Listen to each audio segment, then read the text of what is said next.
This show is intended for mature audiences only. Viewer discretion is advised.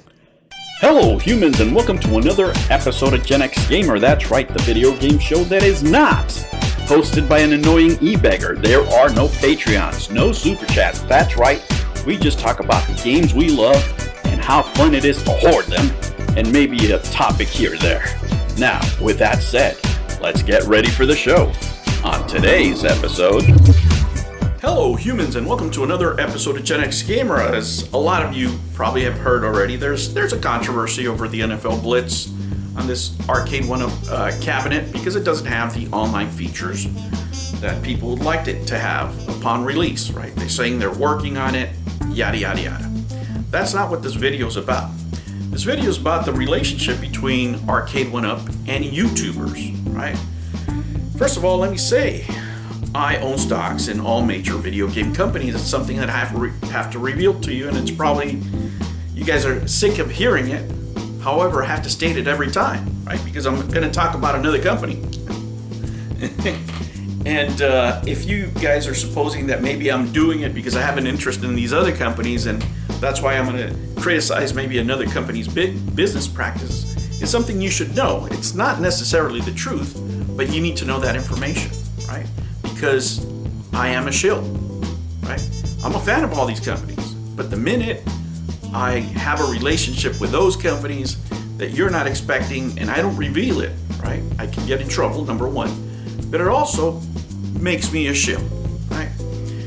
But there are people out here in the YouTube community, and we saw this with the Amico, and now we're seeing it again with Arcade 1-Up. Listen guys, these people at these companies are always at work. YouTubers are out here trying to get interviews because, you know, they want to make their channels grow, they want the clicks, right, they want the views. But when that happens, right, there's certain responsibilities that you have to have, right? And I'm not saying any of this happened, okay? I'm just speculating based on what's being said, on what's being inferred, right? But let's talk about the things that could get you in trouble, right?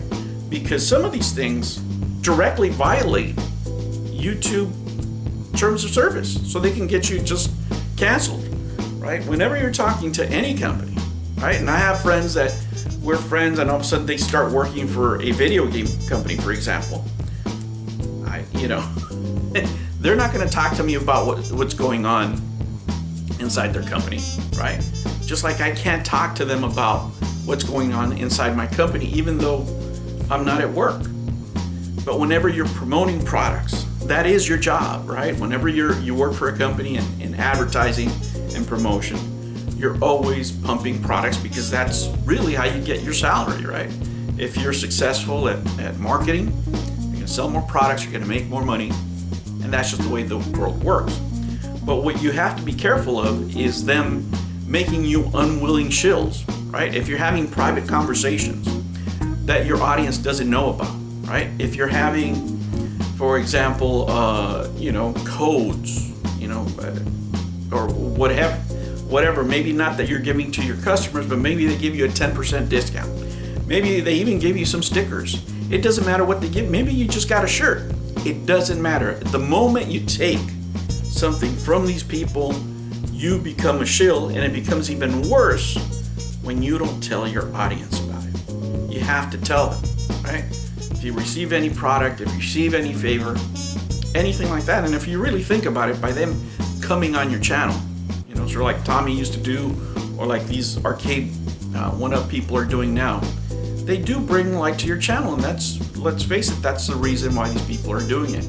But it goes beyond that, right? It goes beyond that because at some point, you establish a rapport with these people, you establish a connection, and then they can hold something over your head, right? So if let's say I'm promoting X product, right? I'm promoting the Nintendo Switch, and I come on your show and I give you all this access and I show you, what I have, and I tell you about stories, and I give you a couple of stickers and this and that and the other.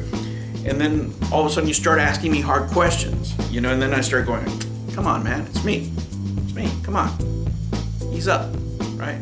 Now now I'm controlling the conversation, right? Now you're going to hold me to a different standard because I'm calling you out on our relationship. You can't even really call it a friendship because I will never be your friend. My job is to promote my product. First of all, if I'm not promoting my product all the time, I'm not doing my job, right? Even me sitting in front of you guys can look at this and go, that guy's promoting his product. Why? Because if you don't buy video games like I do, you're not a gamer. So what are you gonna do on the other side? Well, I gotta buy, more Xbox games of this guy, which is directly gonna benefit me, right? Or Sony, right? Because that raises the stock of the company and it benefits my retirement. And you guys do it on your own. I don't even have to do it. These products sell themselves, And that's the kind of talk that you have to be careful of, right? Because it can compromise your integrity, even if you don't intend to. You genuinely might want to be friends with these people. They might be great people, right? But there's certain things they're not going to do. There's certain things that it doesn't matter where you work, you don't cross those lines. You can work anywhere. You don't go talking smack about your company in public and post it, right? And you're not going to be in places, you're not going to find me in a place where they're publicly talking smack about my company. I can't be part of those conversations. I get fired as soon as I get to work the next day. And it's the same for these people. What do you think? They're going to come on your channel and you're just going to crap all over them? And they're just going to stay silent? They're going to go, peace out, dude. I need that paycheck, right? So there's always that relationship. And it's a very fine line to tread. The best thing to do is, don't chase them dollars if you're not going to make a living at it. I mean, it's fun to have the interview, but if you can't be objective, if you're going to be throwing softball questions, if you're going to be promoting sales, which is basically what you're doing when you're having these people on, then you better be careful and make sure, right, that you let your audience know. You can even go as far as saying, this is my friend, this is his company, this is a completely biased opinion, but let me tell you why I think this is great, right? You let them know ahead of time. Yay, you know what? We were talking amongst ourselves and I decided to bring him on because I thought his products were so great that I had to show them to you, right? You're basically an infomercial. You have to deal with that reality. I see a lot of YouTubers not be mature enough to deal with that, right? You have to make a choice, right? You have to just check your fan card at the door. The minute you talk to anybody in the company, the minute you become friends, the minute you establish any of these relationships or get anything from them, you are no longer a fan. You have to accept that reality. But many people here on YouTube don't. So if you're going to shill for a company, get that cheddar, because it doesn't matter. You're going to have to disclose it anyway. Whether they give you a penny or they give you $5,000, the disclaimer is the same. So put your big boy pants on and choose a side, but you can't be both. You're either a fan or you're a shill. New videos every week. Make sure you don't miss out and subscribe.